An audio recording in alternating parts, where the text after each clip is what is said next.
आणि बातमी सैफ अली खान संदर्भातली सैफ अली खानवर हल्ला करणाऱ्या एका संशयिताला पोलिसांनी मध्य प्रदेशमधून ताब्यात घेतले। अभिनेता सैफ अली खानवरील हल्ल्यानंतर संपूर्ण मुंबईमध्ये खळबळ होती। एका हाय प्रोफाईल सोसायटीमध्ये राहणाऱ्या सैफचं कुटुंब धोक्यात असेल तर मग सर्वसामान्यांचं काय, हाही प्रश्न सगळ्यांसमोर होता। गेल्या 2 दिवसांमध्ये सैफ अली खानच्या घरामध्ये घुसून हल्ला करणाऱ्या संशयिताचे अनेक व्हिडिओ समोर आलेत। या व्हिडिओजमधून हल्ला प्रकरणाचे अनेक फॅक्टर्सही उलगडतायत। बॉलिवूडच्या या ॲक्टरवर झालेल्या हल्ल्याचे नेमके काय काय फॅक्टर आहेत बघूया। पहिला व्हिडिओ, संशयित इमारतीत जाताना।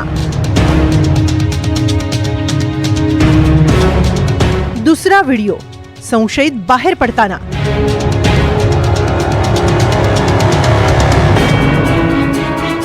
तिसरा व्हिडिओ, संशयित वांद्रे परिसरात फिरताना।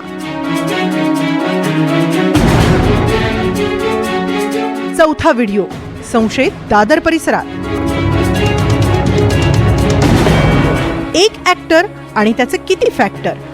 सैफ अली खानच्या हल्ला प्रकरणात रोज एक नवा व्हिडिओ समोर येतोय आणि सैफवर हल्ला नेमका कुणी आणि कशासाठी केला याचा सस्पेन्स अधिकच गडद होतोय।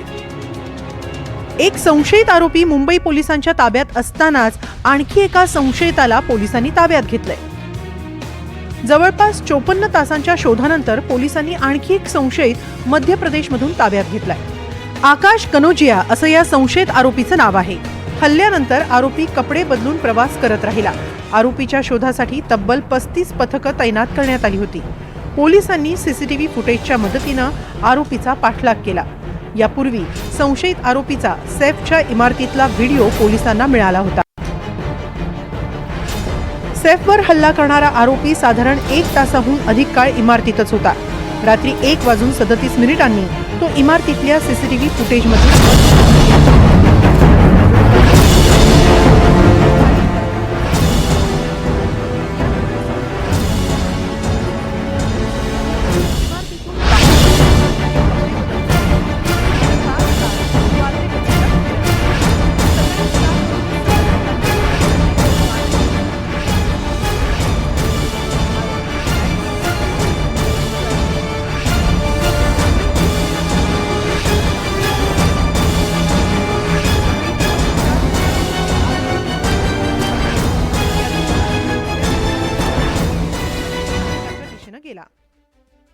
आरोपीचा पाठलाग करत असतानाच पोलिसांनी गेल्या 2 दिवसात तब्बल 14 जणांची चौकशी केली आहे। यात सैफचे नोकर, सुरक्षारक्षक, इमारतीतले सुरक्षारक्षक, इमारतीखाली फळ आणि भाजी विकणारे अशा सर्वांचाच यात समावेश आहे।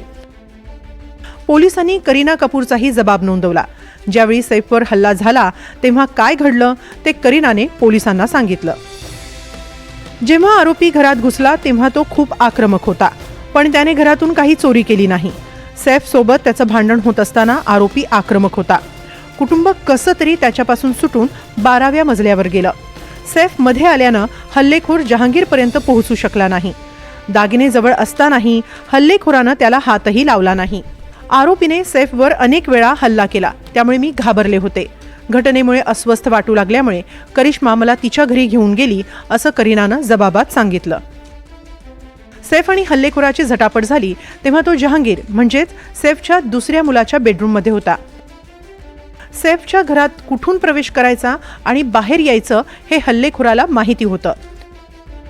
शिवाय इमारतीत कुणाच्याही नजरेस न पडता कुठून यायचं आणि कुठून बाहेर जायचं याचीही माहिती हल्लेखोराला होती।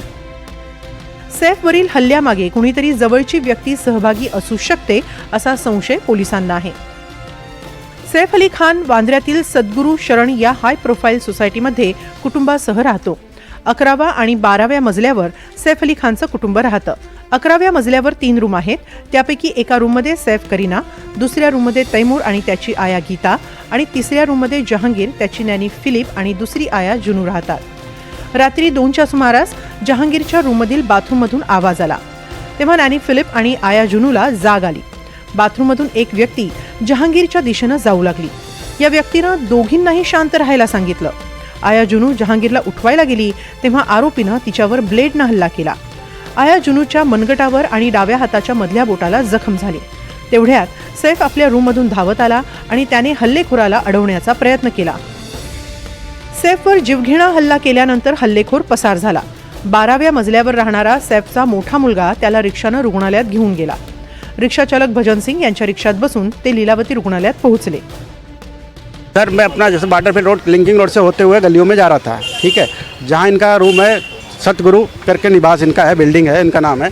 मैं इधर से निकल रहा हूँ तो उसके बाद में एक लेडीज़ आगे से आती है, बोले रिक्शा रिक्शा रिक्शा, बाकी गेट से आवाज़ आ रहा है रिक्शा रिक्शा, रुको रुको रुको, ठीक है. अब वो थोड़ा मैं गेट से आगे ही बढ़ जाता हूँ, बट फिर मैं बोले रिक्शा लगाओ लगाओ, गेट पे लगाओ लगाओ. फिर मैं यूटर्न मार के गेट पे लगाता हूँ तो उसमें जो चार खड़े यानी लोग निकलते हैं तो उसमें एक यानी कि वाइट कमीज सलवार पहन के पूरा एकदम बिल्कुल खून से लदा हुआ है, बिल्कुल रेड कलर का पूरा दिख रहा है वाइट वाइट. तो देख के उसके बाद जैसे घाव लगा है कि बोलो चलो ठीक है बैठो बैठो बैठो, तो बैठाया गया. उनके बाद एक बच्चा बैठा उनके साथ में, एक यंग आदमी जो थे उनमें साथ में बैठे गए. तो बोले चलो हॉस्पिटल लेके चलो, हॉस्पिटल का डिस्चार्ज नहीं हुआ था. उसके बाद में फिर जब गार्डन पार करने के बाद बोले कि अपना होली फैमिली चला जाए कि अपना लीलावती, तो साहब बोले कि लीलावती लेके चलो. तो फिर वहाँ से फिर मैं उनको सीधा लीलावती लेके गया. वो जब नीचे उतरे तब किस हालत में थे वो, उनकी क्या हालत थी, कहाँ उनको मार लगी थी, क्या मतलब सफ़ेद पूरा उन्होंने टी शर्ट पहना था, उस समय खून रिस रहा था, क्या था? कुर्ता पजामा ही पहना था. हाँ, पूरा ऐसा लगा था जैसे ब्लड आ रहा था ऊपर से. इधर पीठ जब उतरे तो पीठ में भी यानी कि पीछे भी उनका ब्लड निकल रहा था हल्का फुल्का. हाँ, और सब लगा हुआ था, इधर लगा था बाकी इधर लगा था. इतना मैं भी ध्यान नहीं दिया कि कहाँ कहाँ जख्म लगा, यानी कि जैसे लग रहा था बहुत ज़्यादा इनको जख्म लगा हुआ है. अखेर पोलिसांनी मध्य प्रदेशमधून आरोपीला ताब्यात घेतलंय. आरोपीनं सैफवर हल्ला का केला, तो सैफच्या घरात नेमका कोणत्या हेतूनं शिरला होता, त्याला कुणी मदत केली होती का, या सर्व प्रश्नांचा उलगडा आता आरोपीच्या चौकशीतून होणार आहे. भाग्यश्री प्रधान, NDTV मराठी, मुंबई.